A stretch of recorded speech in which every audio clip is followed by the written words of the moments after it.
अस्सलाम वालेकुम। Welcome to my YouTube channel. इस वीडियो में मैं आपको सुदूरी सिरप के बारे में डिटेल में बताऊंगा कि किन किन बीमारियों में ये सिरप इस्तेमाल किया जाता है, किस मिकदार में आपने इस्तेमाल करना है, इसके नुकसानात क्या क्या हैं। वीडियो देखने से पहले आपसे रिक्वेस्ट है कि मेरे यूट्यूब चैनल को सब्सक्राइब करें और बेल आइकन का बटन ज़रूर दबाएँ ताकि ऐसी वीडियोज़ आप तक पहुँचती रहें। सुदूरी ये नेचुरल प्रोडक्ट है, हर्बल मेडिसिन है, हमदर्द मेडिसिन की कंपनी है जो इसे मैन्युफैक्चर करती है। ये नेचुरल कुदरती अज्जा से ये बनाया गया है।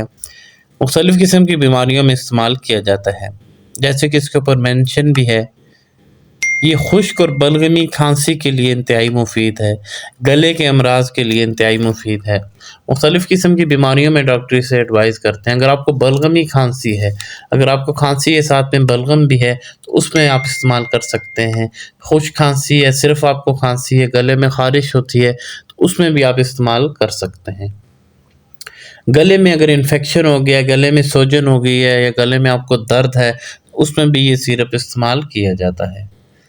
इसके अलावा काली खांसी अगर आपको या खन्नाक है, उसमें भी डॉक्टर ये सिरप एडवाइस करते हैं, आप इसमें इस्तेमाल कर सकते हैं। सांस लेने में अगर तकलीफ है, आपके फेफड़ों में स्वेलिंग हो गई, आपको ब्रोंकाइटिस हो गया है, तो ब्रोंकाइटिस में भी ये सिरप इस्तेमाल किया जाता है। ब्रोंकाइटिस में ये होता है कि सांस की नालियाँ सिकुड़ जाती हैं, जिससे सांस की तकलीफ होती है, साथ में खांसी होना शुरू हो जाती है, उसमें भी डॉक्टर इसे प्रिस्क्राइब करते हैं। अपर रिस्पायरेटरी ट्रैक इन्फेक्शन में अगर गले में इन्फेक्शन है या सांस की नाली में इन्फेक्शन है, उसमें भी डॉक्टर ये सिरप एडवाइस करते हैं। या आपको टॉन्सिलाइटिस है, टॉन्सिल्स में इन्फेक्शन है, जिसकी वजह से आपके गले में दर्द है, सूजन हो गई या खांसी है साथ में आपको, उसमें भी डॉक्टर ये सिरप एडवाइस करते हैं। सुदूरी सिरप ये बिल्कुल नेचुरल और हर्बल सिरप है। ये 120 ml सिरप है।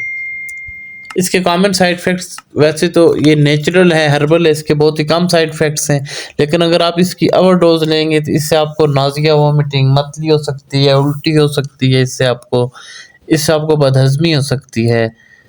अगर आप इससे हाइपर सेंसिटिव हैं, अगर आपको इसके किसी सा से एलर्जी है, तो आप ये सिरप इस्तेमाल ना करें। इसकी कॉन्ट्राइंडिकेशंस हैं। ये 7 साल से कम उम्र के बच्चों को ये सिरप आप ना इस्तेमाल करवाएं। इस सिरप की डोज़ के हवाले से आपको बता देता हूँ कि किस मिकदार में आपने ये सिरप इस्तेमाल करना है। वैसे तो डोज़ आपको डॉक्टर एडवाइस करेंगे आपकी बीमारी के हिसाब से। अगर आपको बलगमी खांसी है तो आप 2-2 चम्मच 3 टाइम ले सकते हैं। अगर आपको खुश्क खांसी है या खांसी की शिद्दत कम है, तो 1-1 चम्मच भी आप 3 टाइम ले सकते हैं एडल्ट्स। और जो 7 साल से 10 साल तक के जो बच्चे हैं, वो 1-1 चम्मच 3 टाइम या जिस तरह आपको आपके डॉक्टर एडवाइस करते हैं, आप ये सिरप इस्तेमाल कर सकते हैं खांसी के लिए। बाकी 7 साल से कम उम्र के बच्चों को ये सिरप नहीं देना, क्योंकि इसके ऊपर मेंशन नहीं है कि आपने ये बच्चों को देना है या नहीं। इसकी जो प्राइस है मार्केट में इस टाइम इंतहाई मुनासिब प्राइस है, 80 रुपीज़ इसकी प्राइस है। इस वीडियो में मैंने आपको डिटेल में सुदूरी सिरप के बारे में बता दिया। अगर आपको ये वीडियो पसंद आई हो तो मेरे यूट्यूब चैनल को सब्सक्राइब करें और बेल आइकन का बटन ज़रूर दबाएं ताकि ऐसी वीडियोज़ आप तक पहुंचती रहें।